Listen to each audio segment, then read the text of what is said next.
విద్యా దీవెన, అలాగే వసతి దీవెనకి సంబంధించి ఈరోజు న్యూస్ పేపర్స్‌లో ఆర్టికల్స్ అయితే రావడం జరిగాయి. అక్కడ హెడ్డింగ్ అనేది విద్యా దీవెన, వసతి దీవెన అని అయితే పెట్టారు గానీ, అందులో దానికి సంబంధించి మ్యాటర్ అయితే చాలా తక్కువగా అయితే ఉంది.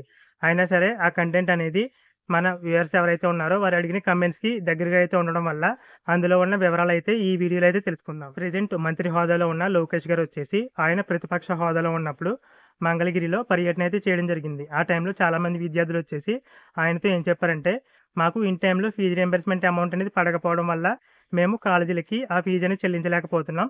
మా సర్టిఫికెట్‌లొచ్చేసి కాలేజీలోనే ఉండిపోతున్నాయని అయితే చాలామంది ఆయనతో అయితే చెప్పడం జరిగింది. ప్రెజెంట్ ఆయన మంత్రి హోదాలో అయితే ఉన్నారు కాబట్టి ఆయనొచ్చేసి ఏం చేశారంటే విద్యా దీవెన, అలాగే వసతి దీవెనలకు సంబంధించి పెండింగ్ నిధులు ఏవైతే ఉన్నాయో ఆ డేటా మొత్తం కావాలని అధికారులని ఆదేశించడం జరిగింది. న్యూస్ పేపర్స్‌లో కూడా పెండింగ్ నిధులకు సంబంధించి పూర్తిగా అయితే రాయలేదు.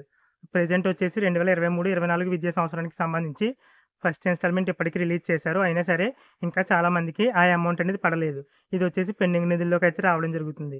అలాగే 2023, 24 విద్యా సంవత్సరానికి సంబంధించి ఇంకా 3 ఇన్‌స్టాల్‌మెంట్‌ల అమౌంట్ అయితే రిలీజ్ చేయాలి కాబట్టి ఆ అమౌంట్ కూడా ప్రస్తుత ప్రభుత్వం అయితే రిలీజ్ చేస్తుంది. అంటే 2023, 24 విద్యా సంవత్సరానికి సంబంధించి మీకు ఫీజు రీయింబర్స్‌మెంట్ కింద ఎంతైతే అమౌంట్ రావాలో ఆ అమౌంట్ వచ్చేసి ప్రస్తుత ప్రభుత్వం అయితే రిలీజ్ చేయడం జరుగుతుంది.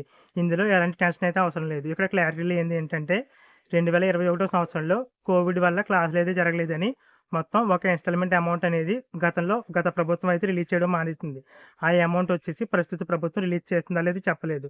అలాగే 2019, 20 విద్యా సంవత్సరానికి సంబంధించి చాలా మందికి ఫీజు రీయింబర్స్‌మెంట్ అమౌంట్ అనేది ఇంకా పడలేదు. ఆ అమౌంట్ కూడా రిలీజ్ చేస్తుందా లేదా అని ప్రస్తుత ప్రభుత్వం అయితే చెప్పలేదు. ఈ టాపిక్‌కి సంబంధించి అంటే 2019, 20 అలాగే 2021లో కోవిడ్ టైంలో రిలీజ్ చేయాల్సిన అమౌంట్. ఈ రెండిటికి సంబంధించి క్లారిటీ అయితే రావాల్సింది. ఇంకా చాలా మంది విద్యార్థుల భయం ఏంటంటే ఇప్పటికే చాలా మంది విద్యార్థులు వారికి పూర్తి ఫీజు రీయింబర్స్‌మెంట్ అమౌంట్ చెల్లించకపోయినా వారి సొంత ఖర్చులతో ఇప్పటికే కాలేజీలో ఫీజు అనేది మొత్తం చెల్లించేసి సర్టిఫికెట్‌లు అయితే తెచ్చుకోవడం జరిగింది. ఒకవేళ ప్రెజెంట్ ప్రభుత్వం వచ్చేసి ఆ ఫీజు రీయింబర్స్‌మెంట్ అమౌంట్‌ని కాలేజీ అకౌంట్‌లో రిలీజ్ చేస్తే వారికి తిరిగి కాలేజీలు వచ్చేసి అమౌంట్ ఇస్తాయా లేదా అని వారికి డౌట్ అయితే ఉంటుంది. కాబట్టి మీరు ఫీజు అనేది చెల్లించేసినట్లయితే మీరు చెల్లించిన రిసిప్ట్స్ అయితే ఉంటాయి కదా! అవైతే మీ దగ్గర అయితే ఉంచుకోండి. నాకు తెలిసి ప్రభుత్వం ఏ విధానాన్ని ఫాలో అయితే బావుంటుందంటే 2023, 24 విద్యా సంవత్సరానికి సంబంధించి ఇంకా రిలీజ్ చేయాల్సిన అమౌంట్ వచ్చేసి డైరెక్ట్ స్టూడెంట్ అకౌంట్‌కి రిలీజ్ చేస్తే ప్రాబ్లమ్ ఉండకపోవచ్చు. అలాగే స్టూడెంట్ అకౌంట్‌కి రిలీజ్ చేయగా పేమెంట్ ఫెయిల్ అయిన వారికి మదర్ అకౌంట్‌కి. ఇలా స్టూడెంట్‌కి సంబంధించిన అకౌంట్‌లో రిలీజ్ చేస్తే స్టూడెంట్స్‌కి అయితే ఈ విద్యా సంవత్సరానికి సంబంధించి ఎలాంటి ప్రాబ్లమ్ అయితే లేదు. అలాగే 2024, 25 విద్యా సంవత్సరానికి సంబంధించి మాత్రం డైరెక్ట్ కాలేజీల అకౌంట్‌లో రిలీజ్ చేసేసినా విద్యార్థులకు ఎలాంటి ప్రాబ్లమ్ అయితే లేదు.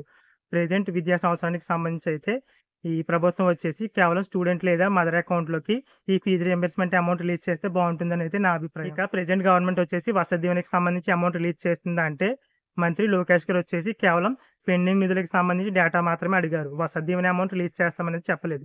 కేవలం ఫీజు రీయింబర్స్‌మెంట్ అమౌంట్ మాత్రమే రిలీజ్ చేస్తామని హామీ అయితే ఇచ్చారు కాబట్టి వసతి దీవెనకి సంబంధించి ప్రస్తుతం క్లారిటీ అయితే లేదు. ఆ అమౌంట్ ఎంతైతే పెండింగ్ ఉందో దానికి సంబంధించి వివరాలు మాత్రమే అడిగారు. ఆ అమౌంట్ రిలీజ్ చేస్తామనేది చెప్పలేదు. కాబట్టి అధికారిక సమాచారం వచ్చేంత వరకు కూడా వెయిట్ చేయండి. త్వరలోనే దానికి సంబంధించి వివరాలైతే ప్రభుత్వం అయితే అధికారిక ప్రకటన అయితే చేస్తుంది కాబట్టి మన ఛానెల్‌లో కూడా దానికి సంబంధించి వివరాలైతే తెలుసుకుందాం. Thanks for watching.